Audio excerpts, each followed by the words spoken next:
Hey everyone, Max Keller here. Save your home buyers, save your publishing house. I'm out dropping off a book to one of my motivated sellers. She lives in this part of the building, and with what's going on right now, they're not letting anybody in to visit, which is sad face, but she's still gonna be able to, do all the paperwork and the closing. And this is actually a cool facility because over here it's independent living, and so you get to be like in one of these townhouses.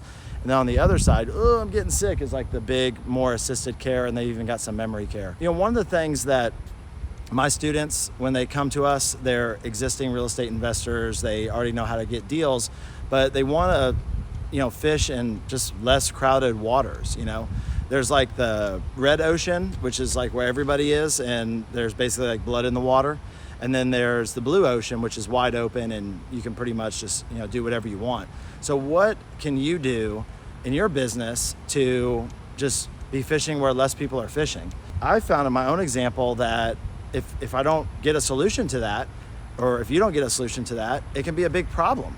Because as competition increases, what happens? Well, lower response rate, you're spending more on your marketing, you're getting more resistance to offers because there's a lot of other people, skinnier deals, almost to the point where it doesn't even make sense to flip anymore. So people are just going wholesale, and that's a good thing. The problem is that you got to do 3 or 4 of those wholesale deals to make the profit of one fix and flip deal, and you still got your same office and everything from when you're doing a lot of fix and flips.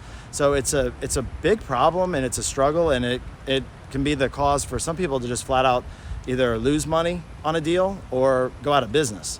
Nobody wants that. So what I found to be a really good solution, and what my students who plug into one of our niche book systems have found to be a good solution, is to pick a niche. What is an area that you can swim in? What pond can you go fishing in that doesn't have as much competition?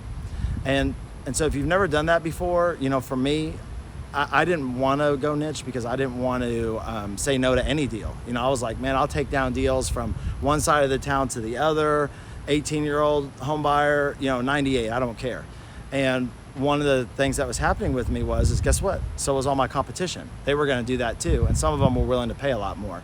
But now that I've decided to go niche, it's different because, I can offer a different level of value to the people that I'm working with. Like my customer here today, I gave her, her son is the one who contacted me. I gave her son a copy of my book and my workbook, and it teaches them how to navigate this senior housing journey. And that's my niche. So I think it's great. It's the fastest growing demographic, but if you like something different, that's okay. But the point is, it's just like, get a niche, pick something where you can, provide really unique value. And it could be a lot of different niches. It could be people who want to flip their home before they sell it. It can be like mine is seniors. It can be folks who maybe like something to do with veterans. I mean, there's a million different niches out there. It could be millennials. It can be whatever it is that you want it to be. But maybe it's an exit strategy niche, and you're working with people who need help moving or seller financing or whatever it is. But the point is that the more you really focus in on helping one particular, group of homeowners or solving one particular kind of problem, like you could be we have one of our students that owns a short sale company. That's her niche. And so, mobile homes. I mean, so it can be location, it can be type of structure, you can be the pre-foreclosure specialist right now. I think that'd be a pretty good one right now. And so what can you do? How do you position yourself to look, totally different from everyone else? That's really the whole point, because when you do that, now all of a sudden you're not swimming, in these like shark infested waters. You're pretty much the captain of your own ship. Here in our market, if somebody's else wants to work with one of my senior homeowners, it's gonna be tough because they already know that that's my specialty. Do I work with people who aren't seniors? I don't anymore. I just refer them out to other folks. And the reason that I didn't go niche earlier was because I had a scarcity mindset. I was like, no, what am I doing? I'm gonna turn away a bunch of deals. These people, all these other types of buyers won't wanna work with me. But I haven't found that to be the case. Now it's different what your goals are. Obviously, if you wanna do 1,000 deals a year, maybe you need a bunch of niches. I'm not saying you can't just have one, but I found a lot of value in it. And it just helps really lower the competition.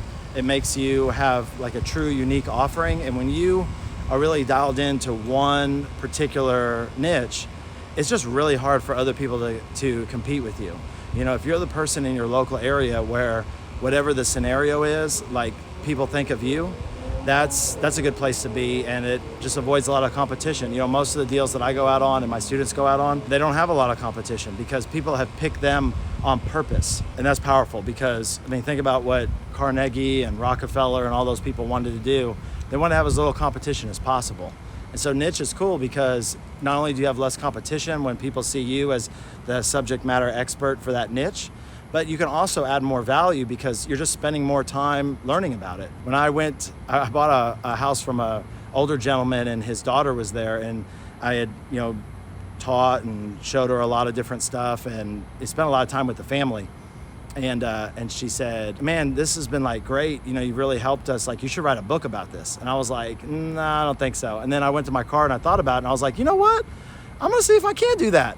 That's not a bad idea. And then it turned into a workbook, and then it turned into workshops. You know, before the virus, we were doing workshops right here at this facility, and it was great. Now we're just doing them virtual, and it's mostly for their adult children.